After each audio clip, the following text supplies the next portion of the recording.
بسم اللہ الرحمن الرحیم۔ نظر بد دور کرنے کا نبوی نسخہ۔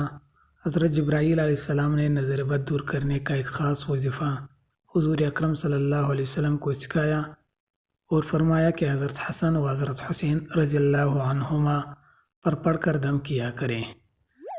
ابن عساکر میں ہے کہ جبرائیل علیہ السلام حضور صلی اللہ علیہ وسلم کے پاس تشریف لائے۔ آپ صلی اللہ علیہ وسلم اس وقت غمزدہ تھے۔ سبب پوچھا تو فرمایا حسن اور حسین رضی اللہ عنہما کو نظر لگ گئی ہے۔ فرمایا یہ سچائی کے قابل چیزیں نظر واقعی لگتی ہیں، آپ نے یہ کلمات پڑھ کر انہیں پناہ میں کیوں نہ دیا؟ حضور صلی اللہ علیہ وسلم نے پوچھا وہ کلمات کیا ہیں؟ فرمایا یوں کہہ دے اللہم ذا السلطان العظیم والمن القدیم ذا الوجہ الکریم ولی الکلمات التامات والدعوات المستجابات عافی الحسن والحسین من انفس الجن وعیون الانس۔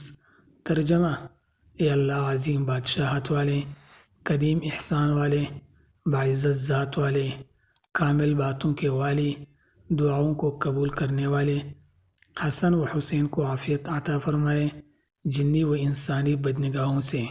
حضور صلی اللہ علیہ وسلم نے یہ دعا پڑھی، وہی دونوں بچے اٹھ کھڑے ہوئے اور آپ صلی اللہ علیہ وسلم کے سامنے کھیلنے کودنے لگے۔ حضور صلی اللہ علیہ وسلم نے فرمایا کہ لوگوں، اپنی جانوں کو، اپنی بیویوں کو اور اپنے اولاد کو اسی پناہ کے ساتھ پناہ دیا کرو، اس جیسی اور کوئی پناہ کی دعا نہیں ہے۔ نوٹ: الحسن والحسین کی جگہ مریض کا نام لے لیں۔ دوستوں، اگر آپ کو یہ ویڈیو اچھی لگی ہے تو چینل کو ضرور سبسکرائب کریں، بیل آئیکن کو پریس کریں اور ویڈیو کو لازمی لائک اور شیئر کریں۔